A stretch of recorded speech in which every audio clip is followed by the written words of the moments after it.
ఎటు పోతానో శాంతక్క? ఎట్లేదే మావగారింటికి పోతానా. నిన్ననే పోయి ఇవాళ పొద్దున్నే వచ్చినావు కదక్క. 10 కిలోమీటర్లు మాగానే తిరుగుతాను. అదేం కాదే, మేము పెద్ద పాల ప్యాకెట్ వేయించుకుంటాం కదా. నిన్న ఇంట్లో లేకపోయేసరికి పాలు మొత్తం మిగిలిపోయినాయి. తోడేద్దామంటే ఇంట్లో పెరుగు లేకపోయే. పక్కనున్న వాళ్ళని అడిగిన తోడు కోసం పెరుగు లేదన్నారు. నిన్న మావగారింటి పోయినా కదా, పెరుగు మిగిలిందట. సరే తోడు కోసం కొంచెం పెరుగు తీసుకొద్దామని పోతానా. తోడు కోసం పోతాను అక్క, మరి గిన్నె తీసుకుపోతలేంది? మా అవ్వగారు వెళ్ళే కాదే, పెరుగు తోడు అట్నే ఆ గిన్నె తెచ్చుకొని ఇంట్లోనే పెట్టుకుంటా ఇక.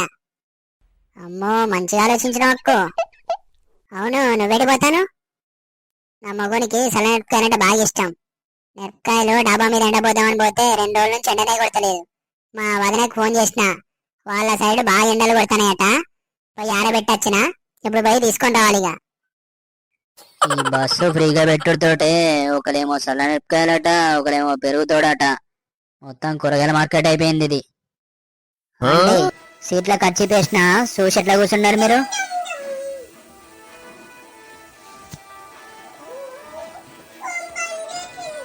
ఇగో పిల్లగా, అయినా ఖర్చు నీదని నమ్మకం ఏంది?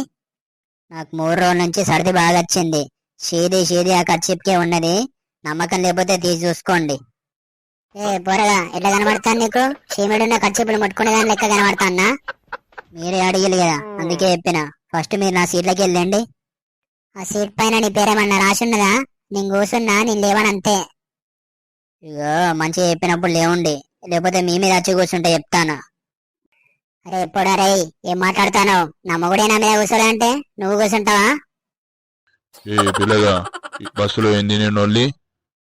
నేను ఖర్చు పేసిన అంకుల్, ఈ ఆంటీ కూర్చొని లెమ్మంటే ఎత్తలేదు.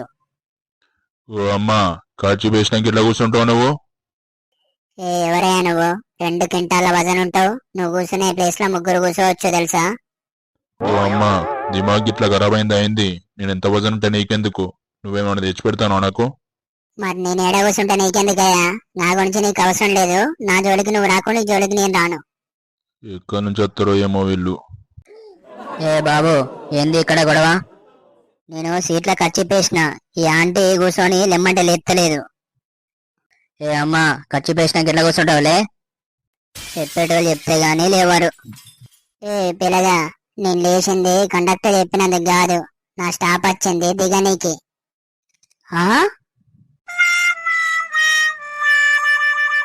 వీడియో నచ్చితే లైక్ చేసి ఇలాంటి మరిన్ని వీడియోస్ కోసం సబ్స్క్రైబ్ చేసుకోండి గాయ్స్.